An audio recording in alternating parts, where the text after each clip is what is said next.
हरे कृष्णा। आइए, सभी भक्तों का स्वागत है कृष्णा डिवोशन यूट्यूब चैनल पर।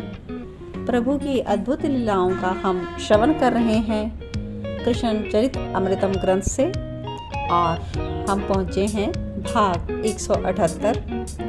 और पिछले एपिसोड में हमने श्रवण किया कि नारद जी के द्वारा प्रेरित होकर कंस अक्रूर जी को कान्हा और बलराम जी को लाने के लिए भेजते हैं बहाने से।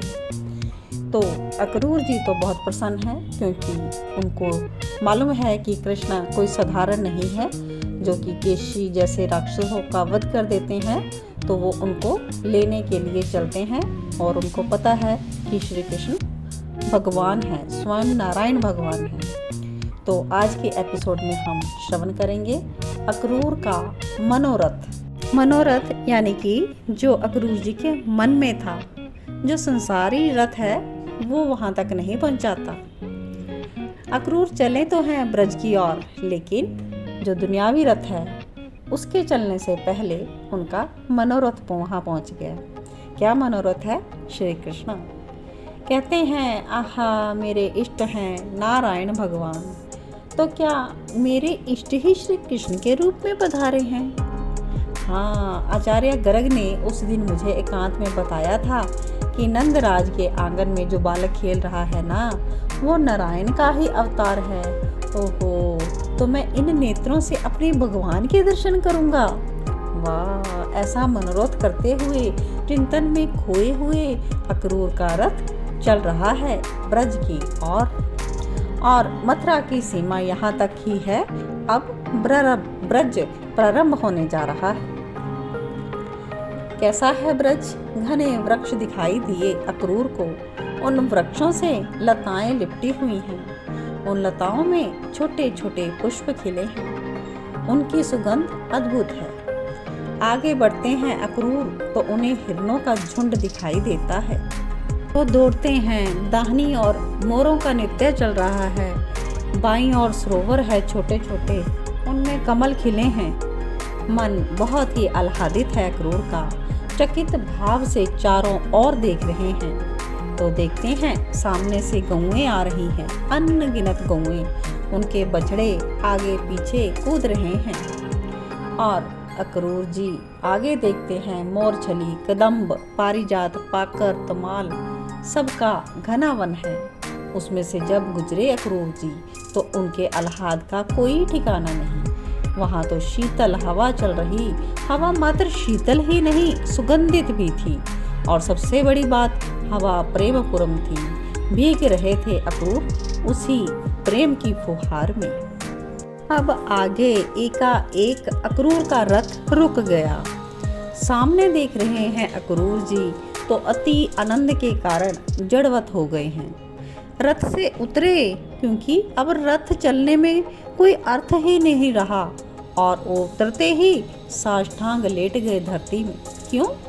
चरण चिन्ह बने थे श्री कृष्ण चंद्र जी के। अक्रूर के नेत्रों से अश्रु बह रहे हैं। अश्वों ने चलना छोड़ दिया, और अश्व चले भी कैसे? क्योंकि अक्रूर रज में लौटने लगे। रज को अपने मस्तक में लगाते हैं, काजल बनाकर नैनों में लगा लेते हैं। रज ही रज संपूर्ण शरीर में लपेट लेते हैं। इतना करके जैसे ही उठते हैं तो देखते हैं यहाँ तो चारों ओर चरण चिन्ह हैं मेरे कृष्ण के। फिर लौट जाते हैं, लेटने लग जाते हैं। चरण चिन्हों को ध्यान से देखते हैं। शंख, चक्र, गदा, कमल, यव आदि चिन्ह बने हुए हैं। उद्धव जी कहते हैं कि भगवान के चरण चिन्ह मिटते नहीं हैं, लेकिन साधारण मानव चिन्ह जो होते हैं वो मिट जाते हैं। दूर नहीं है मथुरा से वृंदावन, पर अक्रूर जी सुबह निकले थे और संध्या हो गई है, सूर्य अस्त होने जा रहा है, लेकिन अभी तक ये यहीं पर है। ये श्री कृष्ण के चरणों को देखते ही यहाँ पर प्रेम से विहित हो गए। और दूसरी ओर क्या सीन है? सूर्य अस्त होने जा रहा है। अपने सखाओं से श्री कृष्ण ने कहा, पर आज पता नहीं क्यों सब के सब उदास हैं। आज कोई भी खेला नहीं है। माखन भी जैसा यशोदा मैया ने दिया वैसा ही था। किसी का मन नहीं किया खाने को, क्यों? यह तो किसी को पता ही नहीं चल रहा था। तो कृष्ण कहते हैं कि चलना नहीं है क्या घरों में, यहीं पर मुंह लटकाए बैठे रहोगे? वैसे भी आज तुम में से कोई भी खेला नहीं। तो बाकी सखा कहते हैं मन नहीं कर रहा था कन्हैया कुछ भी करने का। देखना तू ही देख, वृंदावन की अधिदेव वृंदा देवी भी दुखी है। तुझे नहीं लगता आज पहले जैसा इनमें ना उमंग है ना उत्साह? सखाओं ने सुस्त मन स्थिति से कहा। कन्हैया का प्रश्न है क्यों? क्योंकि प्रेमियों का हृदय बता देता है कि उसका प्रिय अब कहीं दूर जाने वाला है। अभी ये सब वार्ता चल ही रही थी कि तभी सामने से कोई तेजस्वी पुरुष ब्रज को प्रणाम करते हुए चला आ रहा है, ये दिखाई दिया। तो सखाओं ने कहा, लाला ये क्या, ये कौन है? दूर से देखने पर तो कन्हैया को भी समझ नहीं आया, लेकिन कन्हैया दौड़ पड़े आगे आगे। जब निकट गए तो प्रसन्न हो गए। काका काका जी, कन्हैया चिल्ला उठे। ये देखते ही कि ये अक्रूर। तो आज के लिए इतना ही, देखते हैं इसके आगे। इस वीडियो में हम देखेंगे अक्रूर जी और कन्हैया जी कैसे पहले तो वृंदावन जाएंगे नंद बाबा के पास और